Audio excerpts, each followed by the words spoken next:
Good afternoon, welcome to Market Wrap number 154. Stuart Williamson here at the helm. This week's a celebrity edition. We're going to talk about, is it a good idea to buy celebrity houses?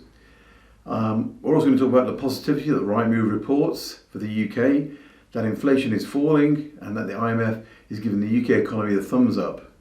Finally, can the UK housing market continue to move upwards? According to rightmove, at this time of the year is the busiest season for the housing market. Lots of people kickstart their moves when the days get longer and the weather starts to warm up. I'm here in the UK at the moment, and you can see that it really is a much nicer sort of sentiment and warm feeling about it. And because new sellers also know that they may have more potential buyers this year because of the activity, we often see asking prices edge up a little bit more. People get a bit more bullish.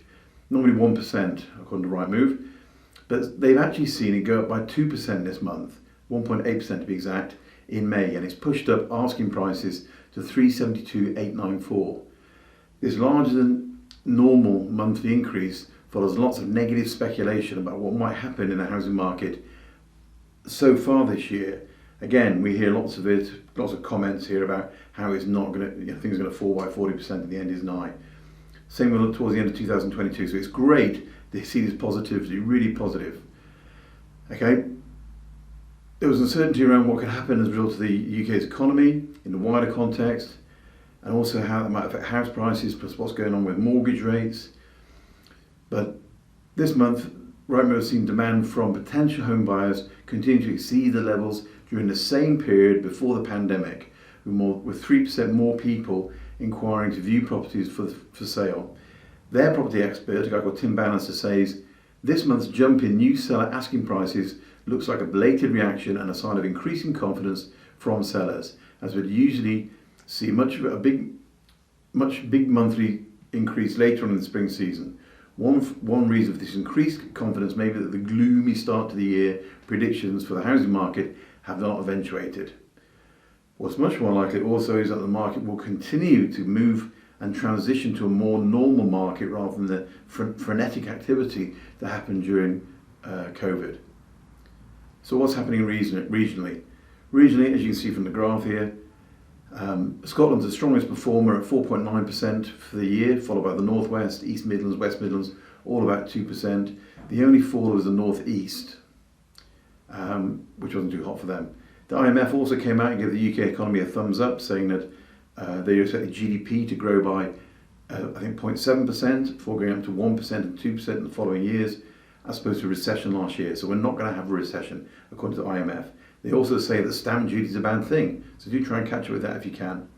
Now this week, I was going around Barry Island with my kids, and I went past Uncle Bryn's house from Gavin Stacey, and I thought, is that a good way to invest money, to buy a house like that? Okay, it's in the heart of town of Barry and is listed for sale at $238,000. Would celebrity cash here make it a good buy? Now in Barry, prices have gone from 138k in 2006 to average of 237 now. That's 76%. So it hasn't really done that well. The new owner might consider setting up their own home gym, as Uncle Bryn's did in the series when it was the talk of the street. I don't think it'd really help. You could also look at celebrity houses at the top end of the market. See that Rod Stewart, who I went to see at Hunter Valley, great picture of me there, is selling his place in Epping Forest, a 25-acre property, for 4.65 million. It's got a Celtic football pitch, Celtic, and has had $1 million spent on it. So not a lot of added value. So not a great purchase.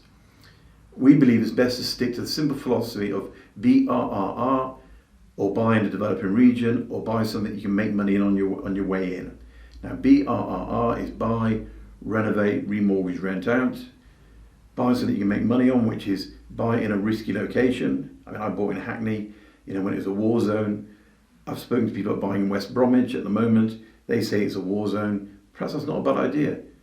You've got to take a bit of a risk to do that. At the same time, you can buy stuff that's not completed. You take a bit of a risk. But it's only a risk if the builder's not sound.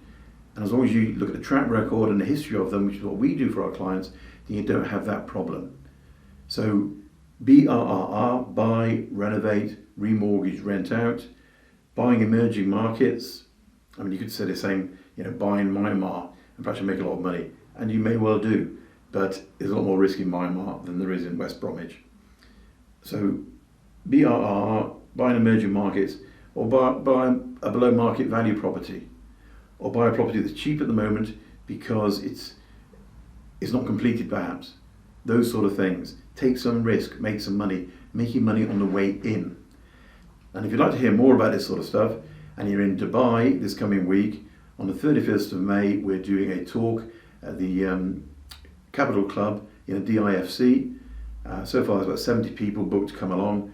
Do come along. We've got some great mortgage people there, developers, BRRR people talking about lots of different ways of making money from property. It's a networking event, so you get to meet lots of other expats if you want to do that. Or the following week, if you're in Qatar, then at the Marriott Marquis on the 5th of June, we're doing a similar sort of talk, same sort of thing. So far there's about 50 people coming along. Great networking event, and good to get out and meet some new people. So that's it. That's Market Wrap number 154. Stuart Williamson here at the helm. I hope you enjoyed the pictures of Australia and Barry Island. I certainly enjoyed going there. Please do like and subscribe and share. Comment, please. The key point is rightmove has seen positive moves in the market. And again, that's not all the market. That's the places where you've got ties, transport, infrastructure, employment growth. You're not seeing it in the northeast where there's not a lot of investment. Although I do believe if you bought around Newcastle United ground with all the refurb going on there, that's potentially not a bad idea. So the market's moving, it's positive, there's a lot of positivity out there. The IMF is saying the UK is a strong economy. You know, they've done quite well. Rishi Sunak seems to be putting it together a little bit. Whether it's too late, too little, too late for him and his party, we'll see. There we go. Thank you very much for watching. Do take care. Cheerio.